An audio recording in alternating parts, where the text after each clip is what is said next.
My name is Thomas Thornton, and the night everything fell apart started with one question from a 6-year-old boy who didn't know he was holding a lit fuse. It was November 1858. Dinner time at Thornton Plantation, 40 miles south of Atlanta, red clay country, where cotton had made my family rich for generations. My father Richard sat at the head of the table, my mother Victoria at the foot, me in the middle, and Grace, the little enslaved girl who'd been working in the big house since early that year, was serving. She leaned over to set down a bowl of mashed potatoes, and the chandelier light caught her face full on. Pale blue eyes exactly like mine, the same straight nose with that slight upward tilt, the same crooked half smile I saw in the mirror every morning, only her skin was darker. And she wore coarse slave clothing while I sat there in fine wool. I couldn't hold it in any longer. 9 months of staring and wondering and getting shut down every time I asked. So the words just came out, clear and innocent. Father, why does Grace look like me? The room went dead still. Forks stopped moving. Breathing stopped. It was the kind of silence that presses on your chest. My father's face drained white, then flushed deep red, his fork frozen halfway to his mouth. Eyes locked on me with something between terror and fury. My mother's hand froze, reaching for her wine glass. She turned slow and looked at Grace standing there by the sideboard, platter shaking in her small hands. And I saw my mother's expression shift from confusion to recognition to pure horror. In seconds, Grace was trembling so hard the platter rattled loud enough for everyone to hear. My mother stood up fast, chair scraping the floor, walked straight to Grace, grabbed her chin firm but not rough, tilted the girl's face into the light and studied it the way you study something you can't believe is real. She looked at those pale blue Thornton eyes, the nose, the chin with its little cleft, features she saw on me and my father every single day. Then she let go and turned to my father, voice flat and cold. She has your eyes, Richard, your exact eyes, and Thomas's nose, and your grandfather's chin. My father tried to say something calm. Victoria, let's discuss this privately.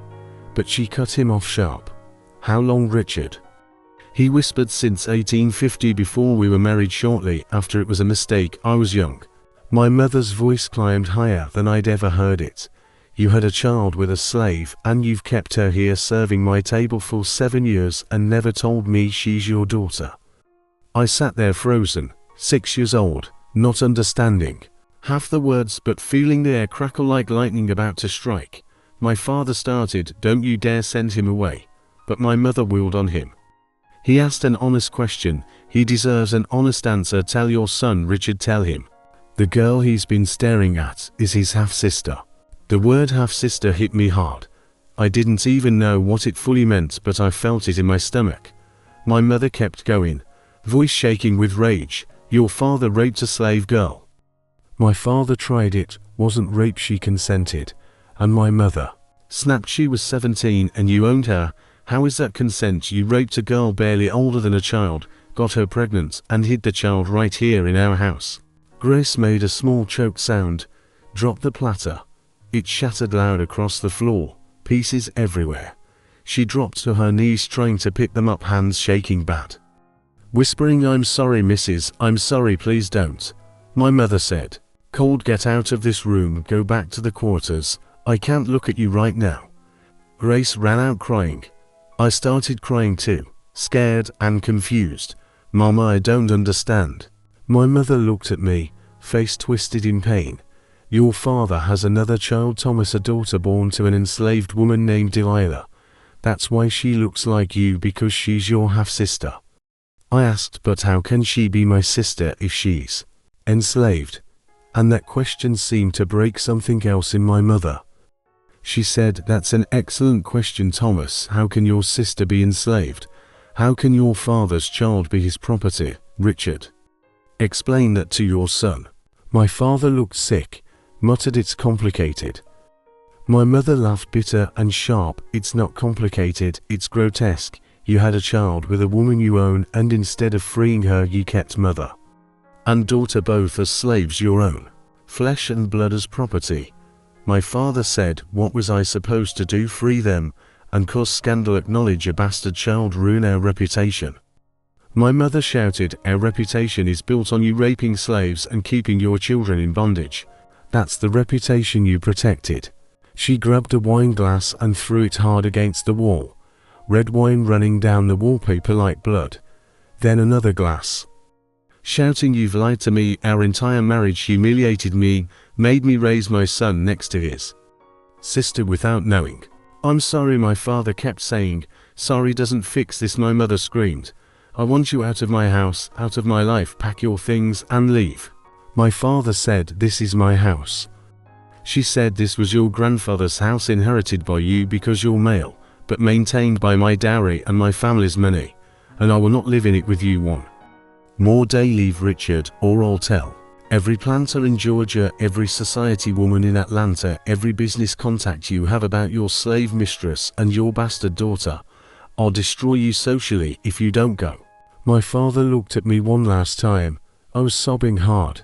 He said, Thomas, I'm sorry, I never meant for you to find out this way. My mother stepped between us. Don't you dare talk to him, you've done enough damage. He's my son and she's your daughter, and you treated her like property while spoiling him. You don't deserve either. My father backed away, hands up, said, I'll go, I'll pack. Went upstairs. We heard him moving around fast. 30 minutes later he came down with 2 bags, looked in the dining room once more, said, I'll be at the club in Atlanta when you're ready to discuss this rationally. My mother said, I'll never be ready. Goodbye, Richard. He left. I heard the horse brought around, heard him ride off into the dark, and just like that my father was gone because of the question I asked. My mother sank into her chair slow, looked at the broken dishes and spilled wine and shattered family. I went to her, careful. Mama, are you all right? She pulled me into a hard hug and started crying against my hair. Oh Thomas, my poor Thomas, you shouldn't have had to see this. I said, I'm sorry, I didn't mean to cause trouble, I just wanted to know why Grace looked like me. She said, you did nothing wrong, baby, nothing your father did wrong. The system that lets men do what he did is wrong. But you just asked an honest question and you deserved an honest answer. I asked, is Grace really my sister? She said, yes, your half-sister, your father's daughter by Delilah. I asked then, why is she enslaved? Why isn't she free like me? My mother went quiet a long time. Said, because the law says children follow the condition of the mother. Delilah is enslaved, so Grace is enslaved, even though her father is white and free. I said, that's not fair. She said, no Thomas, it's not fair. Nothing about this system is fair. I asked, can we free her? Can we make her family properly? My mother said, that's complicated, but I promise you this, I will not leave your sister in slavery if there's any way to free her. Upstairs we heard my father ride away for good. That was the night my family broke. The night I learned the girl who looked like my reflection was my blood and owned by my own father. But to understand how one question from a child could do all that damage, you have to go back to how The Secret started and how I first noticed Grace in the first place. Thornton Plantation was 8,000 acres of cotton land, 300 enslaved people. Big white brick house with tall columns, built by my great-grandfather in 1798. Gardens that took 5 full-time gardeners to keep. Rooms enough that I could play hide and seek forever. My father inherited it all in 1848, when his father died sudden from a stroke. He was 30 then. Became master of the land, the wealth, and every person on it. He married my mother Victoria Lansing in 1849. Good match between 2 rich planter families that brought more land and connections. I was born February 1852. There, raised soft with tutors and toys and plenty to eat. No idea yet how rotten the foundation under me really was. But before my mother was even pregnant with me, before the marriage settled, my father did what a lot of white planters did. He took an enslaved woman for himself. Her name was Delilah. 17 years old in 1850. Born right here on the plantation. Light brown skin. Green eyes, rare for someone of her background. Fine features that showed mixed blood somewhere back in her line. My father wanted her, and since she was property, She couldn't say no without real danger. So he started going to her cabin at night. 32 years old to her 17. Owner to owned. Late 1850 she got pregnant. Problem because my mother was pregnant with me at the same time, due just a few months later. My father could have sold Delilah far away to hide it. Plenty did that, scatter the evidence. But he didn't. Kept her here for reasons I never fully understood. Maybe some guilt, maybe something he thought was affection, maybe just not wanting. The trouble of explaining a sale. Delilah gave birth October 1851 in the quarters. The girl they named Grace, though nobody asked Delilah what she wanted to call her. Healthy baby. Light skin. Mixed features, and worst of all for keeping it secret. Those unmistakable pale blue Thornton eyes my grandfather had, my father had, and I would have. Plan was keep Grace down in the quarters the first years, away from the big house, and my mother's notice. Enslaved children all looked alike to most white eyes back then. Blend her in. It worked 6 years. Grace grew up with her mother in the cabins, playing with other enslaved kids, learning early what bondage meant. Then early 1858, when she turned 6, they brought her up to the big house for light work. Training for domestic service like they did with all the children that age. And that's when I first really saw her close and the resemblance hit me hard. I remember the first time clear. February 1858. I'd gone to the kitchen hunting cookies. Spoiled 6-year-old used to getting whatever I wanted. Asked Betty the head cook if we had any. She said yes. Master Thomas, Grace fetch him some from the jar. Grace reached up on tiptoes, handed me 3 sugar cookies, wrapped in cloth. I said thank you automatic because my mother drilled manners into me.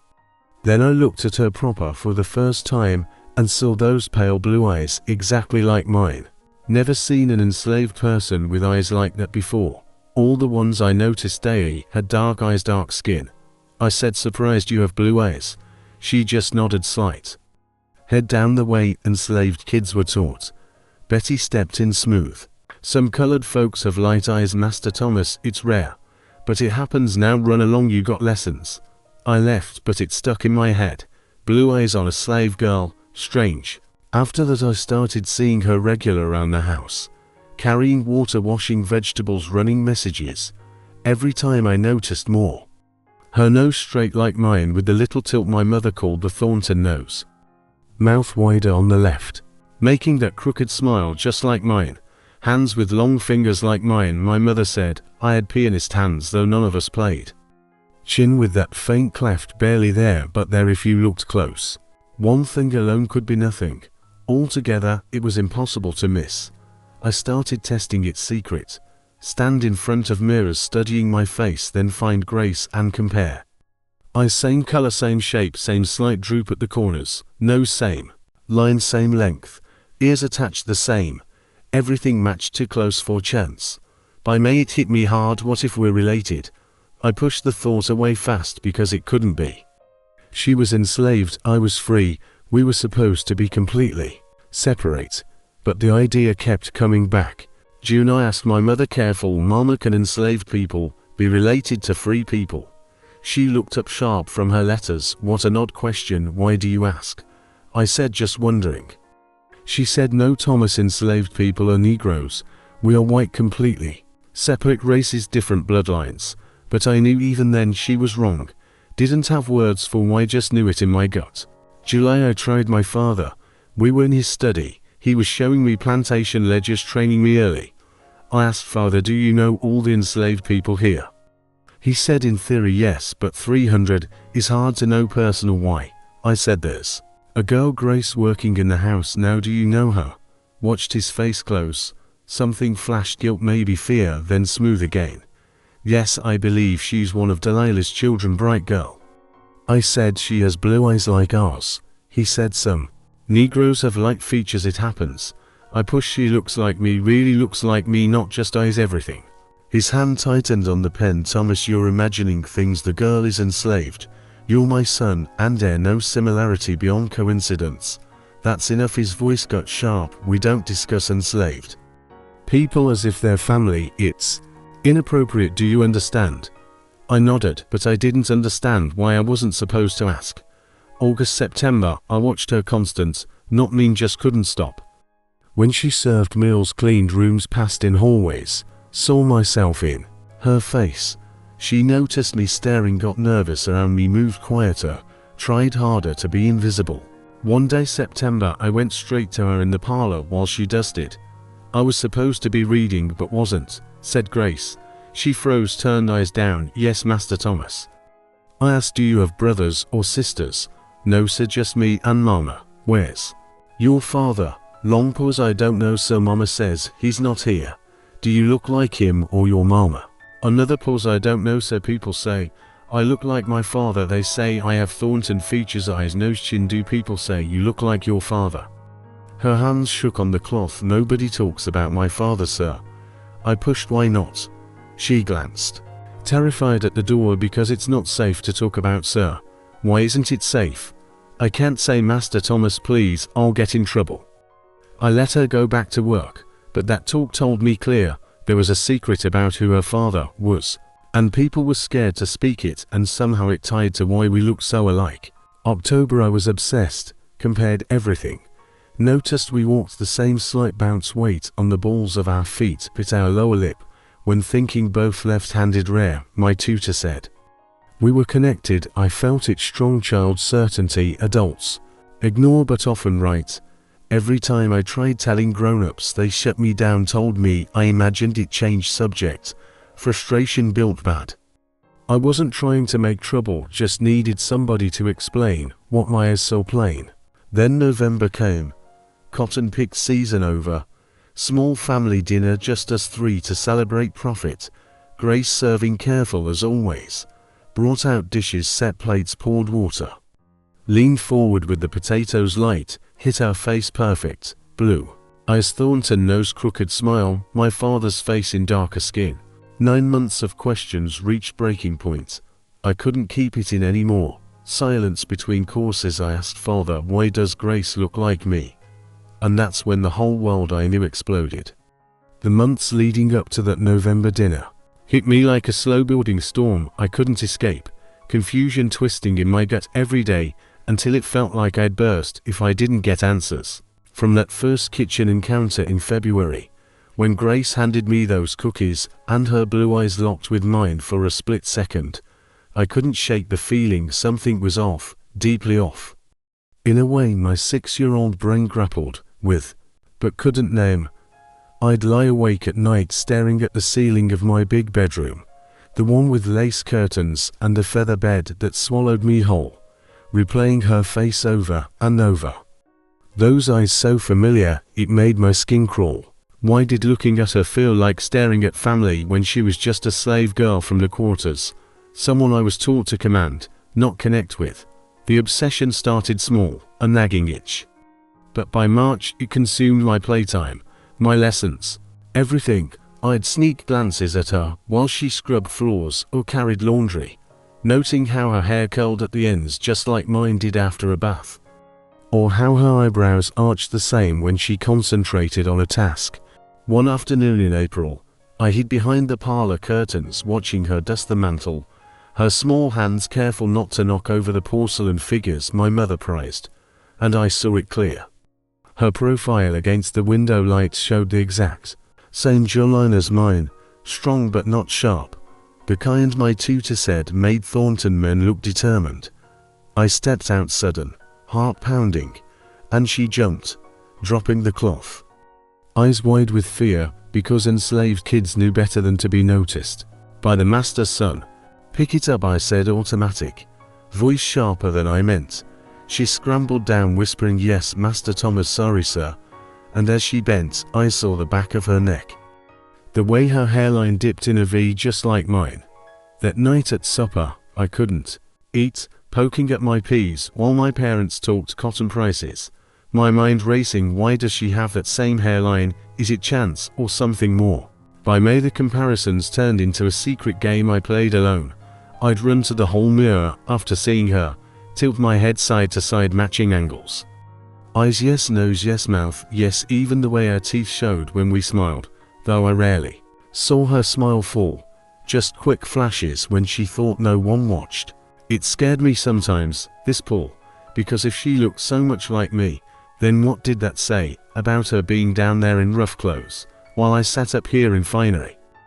I started avoiding her paths at first, thinking if I didn't see her, the questions would stop. But that made it worse. I'd seek her out deliberate, heart thumping like I'd done something wrong. June heat baked the plantation, air thick with dust from the fields, and I cornered my mother in her sitting room, where she wrote letters to Savannah kin. "Mama," I said casual as I could, "why do some slaves look like white people?" She set her pen down slow, eyes narrowing. "What makes you ask such a thing, Thomas?" I shrugged, playing dumb, just wondering about Grace. She has blue eyes like me. My mother sighed, picked up her fan, waving it quick. "Some Negroes have light features from mixed blood, but they're still separate, Thomas. Don't dwell on it, go play outside." But her answer didn't satisfy. It rang hollow. And that night, I dreamed of Grace standing in my room wearing my clothes, her face morphing into mine until I woke sweating. The dream so real, it left me shaking. July brought longer days, Father taking me more into his study for lessons on running the place, showing me maps of the 8,000 acres, lists of the 300 souls he owned like livestock. And during one session, I blurted, "Father, why does Grace have the Thornton nose like us?" He paused mid-sentence about yields, his pipe halfway to his lips, face tightening. "What nonsense is this, Thomas? She's a slave child, nothing more." But I saw the flicker in his eyes again, that guilt I'd caught before. Pressed on, "But she does, Father. It's the same tilt, same everything." He slammed the ledger shut, voice low and hard enough to make me flinch. "Drop this, boy. It's unbecoming. You're seeing what isn't there. Focus on your future, not fantasies about slaves." His anger stuck with me, made the obsession sharper. Why get mad if it was nothing? Why not just explain? August humidity clung like a second skin, mosquitoes buzzing constant, and I took to following Grace from a distance, noting how she moved quiet and careful, head down, but when she thought alone she'd hum soft tunes that sounded like the ones Betty sang in the kitchen. One evening I found her in the garden picking herbs for supper, crouched low, and I approached bold. "Grace, why do you walk like that with the bounce?" She stood fast, eyes on the ground. "I don't know, sir, just how I walk," I said, "but it's like how I walk, see?" And I demonstrated, stepping light on my toes. She glanced up quick, then down, "Fair plain. Please, sir, I need to finish." But I wouldn't let it go. "Do people say you look like your mama or someone else?" She whispered. "Nobody says much about that, sir." Her voice so small, it twisted something in me. By September the vexation turned dark. I'd stare at my reflection, hating how it reminded me of her now, wondering if others saw it too, but stayed silent. That day in the parlor when I questioned her direct, her trembling hands on the dustcloth, admitting it's not safe to talk about my father, that sealed it. A secret hung heavy over her, tying us somehow, and the fear in her eyes mirrored what built in mine, not fear of punishment, but of truth too big for a child to hold. October chills crept in, leaves turning red like the clay soil, and every similarity piled on, left-handed like me, lip-biting habit when focused, even the way we sneezed quick and muffled. I'd test it cruel without meaning, drop things near her to see her pick up left first, or watch her sew hems, noting the concentration bite. Frustration boiled, adults dismissing me constant, mother saying "You're too imaginative, Thomas," father warning stern, "Don't speak of this again." But I knew I wasn't wrong. The proof stared back daily. Friends from nearby plantations came to play, but I withdrew, mind on Grace, wondering if her life in the quarters felt as wrong as this secret did to me. One night I overheard Betty scolding Grace in the kitchen, "Stay clear of Master Thomas, girl. He watches too close, you'll bring trouble." Grace is soft, "Yes ma'am, but why does he look at me like that?" Betty hushed her sharp, "Don't ask, child, just work." That hurt deep, knowing I scared her, but I couldn't stop. The need for answers burned hotter than August sun. By early November, I felt trapped in my own head. Questions looping endless, why the eyes, why the nose, why the everything? And as the cotton bales stacked high from harvest. My resolve hardened. Someone had to admit what I saw plain, or I'd scream it out. The family dinner loomed, intimate celebration, and as Grace served I felt the break coming. The light on her face, the final push, leading to that question that shattered us all. But in those months before, the weight of it nearly crushed me. A boy wrestling truths to heavy, building to the explosion that changed everything forever. The internal fight raged daily, doubt creeping in. Maybe I am imagining, maybe it's nothing. But then I'd see her again, and no, bone deep it wasn't. She was mirror to me in ways that screamed blood. Conversations replayed in my sleep, mother's denials, father's anger, Grace's fear, each layering suspicion thicker. September's talk with her lingered worst, her whispered it's not safe echoing. What danger in naming a father, unless that father was someone like mine, powerful, white, forbidden. I pushed boundaries more, once in October slipping to the quarter's edge at dusk. Forbidden ground for me. Hearing Delilah's voice hush Grace inside their cabin, don't speak of it, girl, ever. Cementing the hide. Obsession turned to quiet rage at the unfair, why her down there, me up here when faces match so close. Lessons suffered, tutor scolding Thomas, focus boy.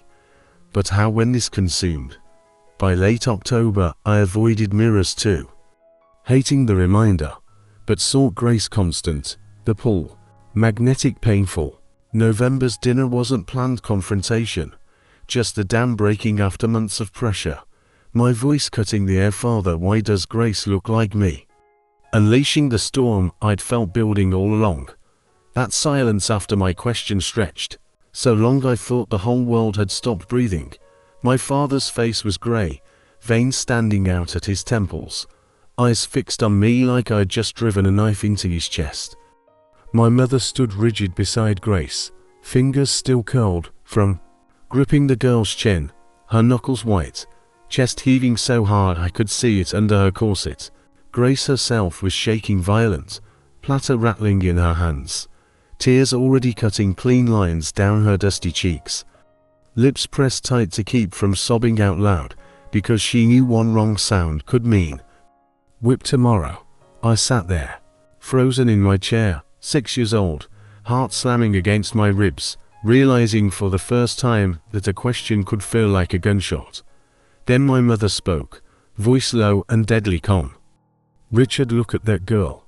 My father dragged his eyes to Grace, slow, like it hurt, and whatever control he had left cracked wide open. My mother didn't wait. She marched back to the table, leaned in close to him, and said loud enough for the whole house to hear, if they'd been listening, how long have you been hiding your bastard daughter under my roof? The word bastard hit the air like a slap. My father's mouth opened, closed, no sound came out. He finally whispered, since before we married Victoria. It was one mistake, I was young, please let's talk private. My mother laughed, sharp, ugly, nothing like her usual soft southern drawl. One mistake, Richard, one mistake that walks around my house serving my food with your eyes in her face for 7 goddamn years. Grace let out a small broken cry then. The platter slipped from her fingers and smashed on the hardwood, white china exploding into shards that flew everywhere, one piece cutting across her bare foot. Blood blooming instant red on the floor. She dropped to her knees fast, scrambling to gather the pieces, whispering over and over, I'm sorry missus, please don't whip me, I'm sorry. Hands shaking so bad she cut herself again on a jagged edge. My mother didn't even look down at her, just stared at my father with pure hate burning in her eyes. Get that child out of my sight, I can't stand the look of your sin right now. Grace ran, barefoot, bleeding, sobbing quiet all the way out the door toward the quarters. The second she was gone, my mother turned full on my father, and the storm broke loose. You raped a 17-year-old girl, you owned Richard, you put a baby in her and kept them both as slaves right here, where I had to look at them every day and never know. My father tried weak, it wasn't rape she wanted. My mother stepped closer, voice rising to a scream I'd never heard from her perfect composed mouth. She was 17 and you owned her life. How the hell was that consent you forced yourself on? A child got her pregnant and then played proud father to me, while your real daughter scrubbed my floors. I started crying hard then, loud ugly sobs I couldn't stop. Scared of the yelling, scared of the blood on the floor, scared, because I didn't understand most of the words, but I felt the hate thick in the room. My mother kept going, you lied to me. Every single night you came to my bed, you lied every time, you kissed me every time you told me. I was imagining things when I asked why you went to the quarters after dark. My father stood up slow, hands out like he could calm a wild animal. Victoria, please calm down, we can talk this through. Calm down, she screamed and grabbed a crystal wine glass off the table, hurled it hard against the wall behind his head. It shattered into 100 pieces. Red wine splashing down the wallpaper like fresh blood running. You want calm after humiliating me for 9 years, after making me raise my son next to his enslaved sister without a word of truth. She threw another glass, then another, each one exploding louder, wine and glass flying, my father ducking now, face twisted in shock and shame. Sorry, he kept saying, I'm sorry Victoria, I didn't know what else to do. Sorry doesn't bring back 9 years of lies. Sorry doesn't erase the fact your daughter is out there right now bleeding and terrified because of what you did to her mother. My mother grabbed the silver serving knife next, held it shaking in her fist. Get out, Richard, get out of my house, or so help me I'll cut that lying tongue out of your mouth. My father backed up fast, hands raised. I'll go, but we need to talk rational. Rational, she spat. There's nothing rational about owning your own child, nothing rational about raping slaves and calling it mistake. She advanced on him with the knife, eyes wild, and he stumbled back through the door into the hall. I want you gone tonight, pack your bags and ride out. I never want to see your face again. This house is mine as much as yours. My dowry paid for half of it, my family's money kept it running, and I will not share it with a man who keeps his bastards in chains. My father looked at me one last time over her shoulder, face crumpled. Thomas, I'm sorry son, I never meant. My mother stepped between us fast. Don't you dare speak to my boy, you lost that right the day you put your own daughter in bondage. He turned then, climbed the stairs heavy, and we heard him throwing clothes into bags fast, drawers slamming, boots thumping. My mother stood in the wreckage, chest heaving, knife still in her hand, glass and wine and blood all over the floor. Then she dropped the knife, sank into her chair, and the rage drained out of her sudden, leaving her looking smaller than I'd ever seen her. I went to her slow, legs shaking. Mama, she pulled me hard against her, arms crushing tight, started sobbing into my hair. Oh Thomas, my baby, you shouldn't have seen this, none of this is your fault. I cried harder. I'm sorry Mama, I didn't mean to break everything, I just wanted to know why she looked like me.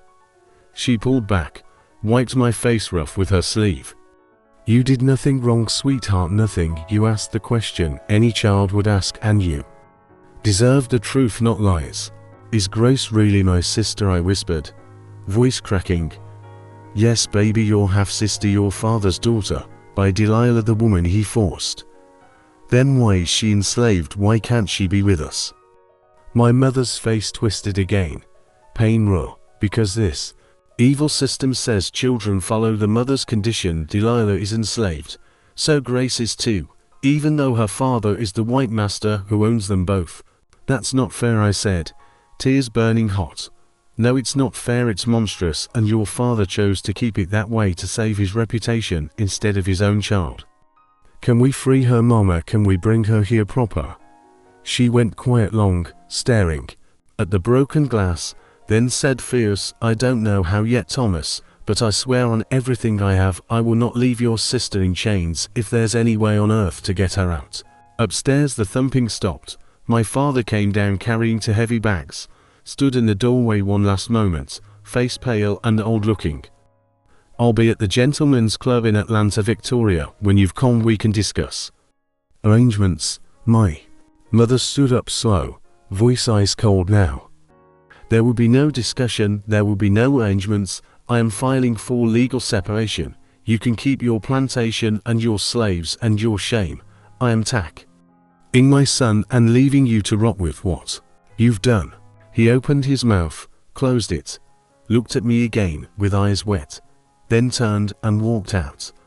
I heard the front door open, heard the stable boy bring his horse fast, heard hooves on the gravel, riding hard into the cold November night, and my father was gone forever because of the question I asked at dinner. My mother sat back down heavy, stared at the mess around us, then pulled me onto her lap, even though I was big for it. Held me tight while we both cried until there was nothing left. The house felt empty sudden, too quiet after all the screaming and breaking, just the tick of the grandfather clock and our ragged breathing. After a long time she whispered, "We're going to fix this, Thomas. We're going to get Grace and Delilah out. No matter what it takes. Your father doesn't deserve to own any part of you or her ever again." I nodded against her shoulder, exhausted, guilty, terrified, but feeling for the first time that maybe the truth coming out, no matter how much it hurt, was better than living the lie. That night changed everything, ripped my family clean apart, left blood on the dining room floor and my father riding away into darkness, but it also lit a fire in my mother I never knew was there. A fire that would burn until Grace was free. The days right after my father rode away felt like living in a house that had been gutted by fire. Everything still standing but hollowed out, echoes where there used to be voices. My mother kept up the mask in front of the servant's master, is away on urgent business in Atlanta, she'd say. Voice steady as steel, but the moment the last slave left the room her face would collapse. Eyes red, hands shaking as she poured herself brandy she never used to touch. I stayed close to her, afraid to be alone with the silence, afraid of the new questions crowding my head. Why did my father leave so fast? Would he ever come back? And most of all, what was going to happen to Grace now that everyone knew? My mother didn't answer most of them, just kept saying over and over, "We'll fix this, Thomas. I swear we'll fix this." 3 days later, Uncle William Lansing arrived from Savannah in a dust-covered carriage, tall and serious. The same dark hair as my mother, but with grey at the temples and a lawyer's careful way of speaking. He hugged her tight on the front steps, then crouched down to my level and said, "You've been through a lot, young man. I'm here to help sort it." That night they talked in the library until past midnight, doors closed. Voices low but sharp. I sat on the stairs listening, catching words like separation, manumission, Dow rights, scandal. When they finally came out, my mother's eyes were red again, but her jaw was set hard. She told me, "Your uncle says the law is on our side more than I thought. Your father's name is on the ownership papers for Delilah and Grace, but my dowry, money paid for a big part of this plantation. We can force him to sell them to me, and once I own them, I can free them the same day." I didn't understand all the legal words, but I understood the fire in her voice. She was going to get Grace out.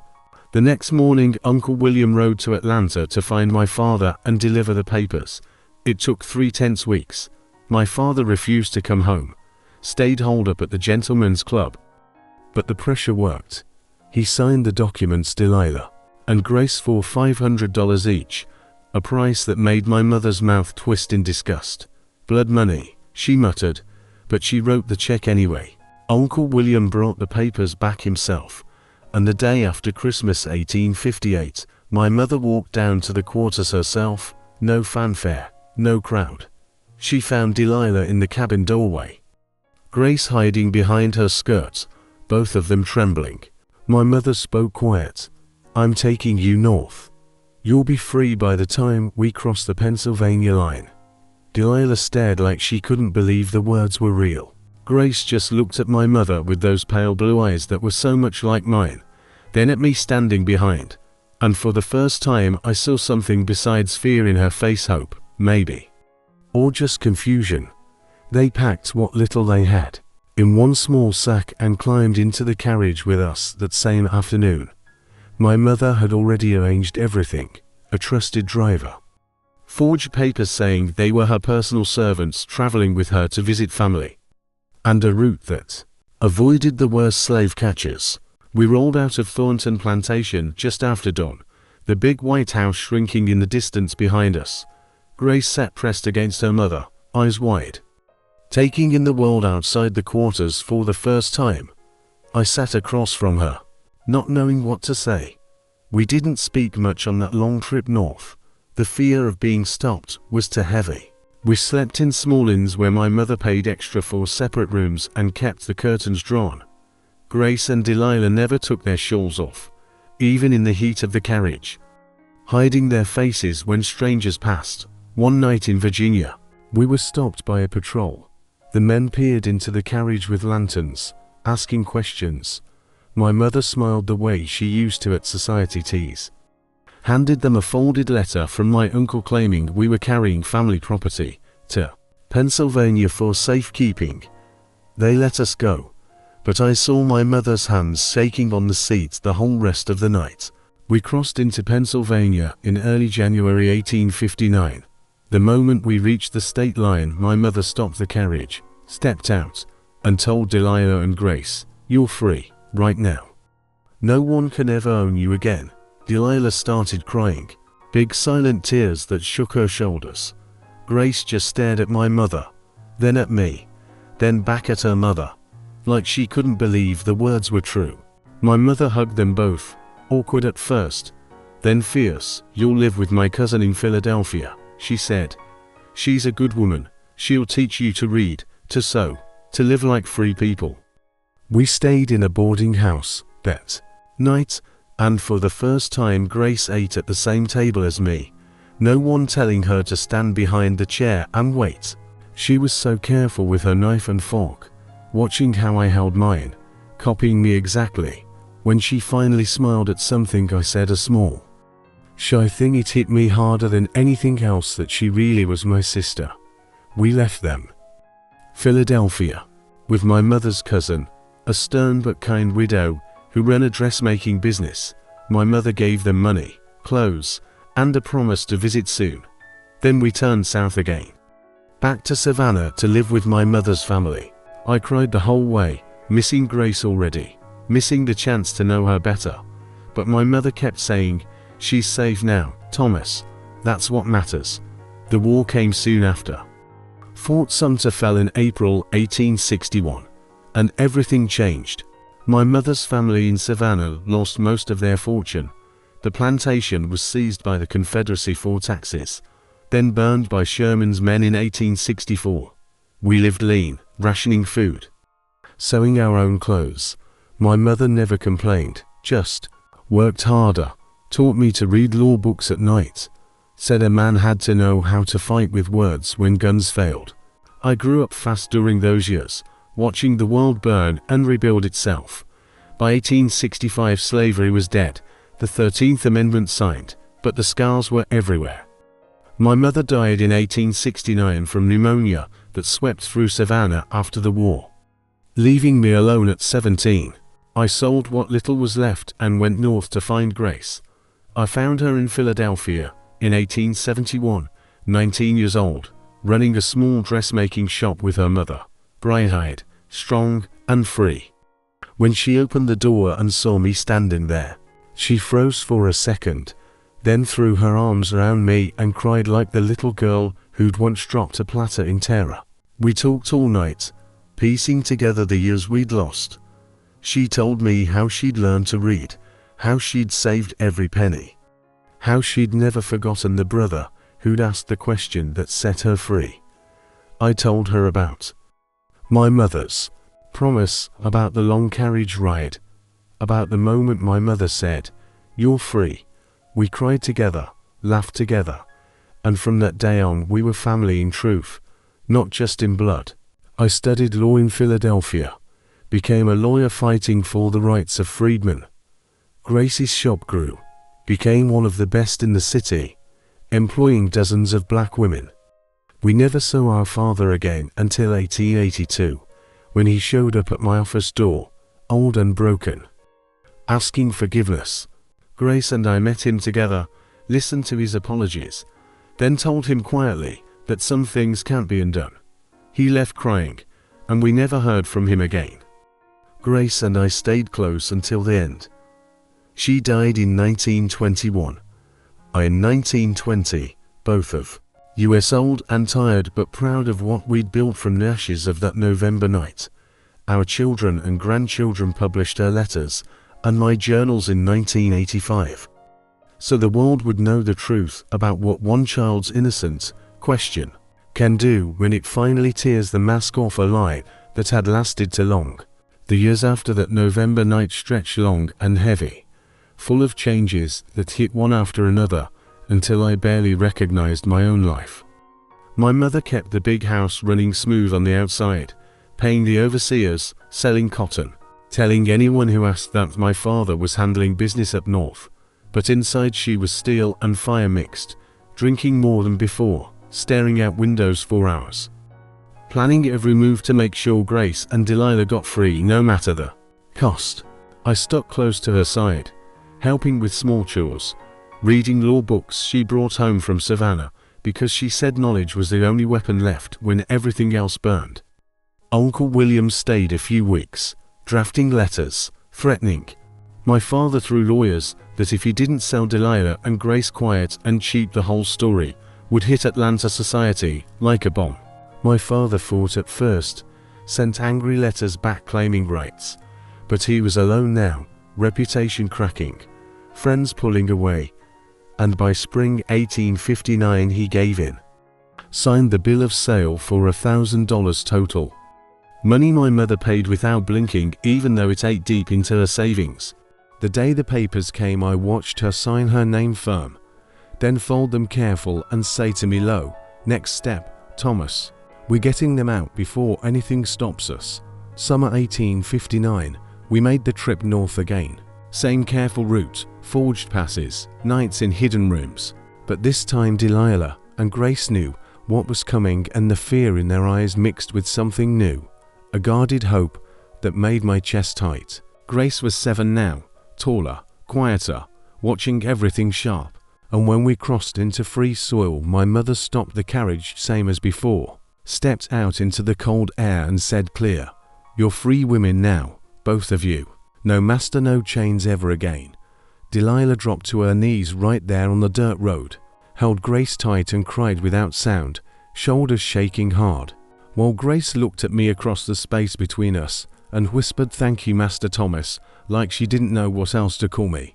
My mother corrected gentle, "Just Thomas now, child. He's your brother." We settled them in Philadelphia with the cousin, a big house full of sewing machines and 3 black women working steady, learning trades, building lives. Grace took to the needle fast, small fingers quick and sure, and Delilah cooked for the household, strong and silent, but smiling more each day. My mother stayed a month that time, teaching Grace letters at night by candle, hugging her fierce before bed like she'd missed years of it. When we left for Savannah, I cried again, harder than the first time, because now I knew what losing a sister felt like, even when she'd never been allowed close. Savannah was different, crowded townhouse with my mother's kin. No fields, no quarters, just brick streets and harbor smells. But the war talk grew louder every month until 1861, when the guns started and nothing felt safe anymore. Blockade runners slipped past Union ships, food got scarce, prices shot high, and my mother's family lost land to Confederate taxes, then lost more when Sherman's march tore through Georgia in '64, burning Thornton Plantation to the ground. Big white columns black against the sky. Everything my father built gone in flames. We scraped by on what savings remained. My mother sewing uniforms for soldiers, teaching me to stretch meals, to read newspapers for truth between the lies. I grew tall and thin during those years, 15 by Appomattox, watching freed people flood the streets, some cheering, some just lost, and I thought of Grace Constant, wondering if she was safe up north, if the war touched her world too. When Lee surrendered and slavery died legal, I felt something loosen in my chest I'd carried since that dinner night. But the hate didn't die with it. Reconstruction brought new fights, new dangers, and my mother worked herself sick helping freedmen register to vote until the fever took her in '69. Quick and brutal, leaving me 17 with a trunk of papers and her last words ringing. Find your sister, Thomas. Make her proud. I sold the last jewelry. Bought a train ticket north. Arrived Philadelphia poor but determined. Asked around dress shops until I found Grace Thornton. Sign bold above the door. Fine gowns in the window. Colored women working inside heads high. She was 19. Beautiful strong woman now. Hair pinned elegant. I still those pale blue that started everything. And when she saw me in the doorway she froze needle in hand. Then ran and held me so tight I couldn't breathe. Both of us crying messy in front of customers who pretended not to notice. We talked days straight, catching years. She told me how my mother's money started the shop, how she learned business from the cousin, saved every cent, hired girls fresh from South plantations, taught them trade and pride. I told her about the war down south, mother's death, the burning house, and we mourned together proper for the first time. From then we built real family. No distance, no secrets. I studied law nights while clerking days, passed the bar 73, opened office fighting for black rights, land cases, voting cases, anything to fix what slavery broke. Grace's business grew huge, best dresses in the city, white ladies coming secret because her work beat anyone, and she employed dozens, paid fair, taught reading after hours. We visited each other's homes constant, holidays together, her children calling me uncle, mine calling her aunt, blood finally meaning something real. My father found us once in '82, old man knocking my office door, hatting, shaking hands, face lined deep with drink and regret, begging talk. Grace came, stood beside me stone-faced. We let him in, listened him say sorry over and over, tears running, claiming he loved Delilah once, claiming shame stopped him acting right. We heard him out quiet. Then I said calm, you owned your own daughter, father. You chose silence over her freedom. Some damage doesn't heal with words. Grace added soft but hard, you had chances. Mama's gone now.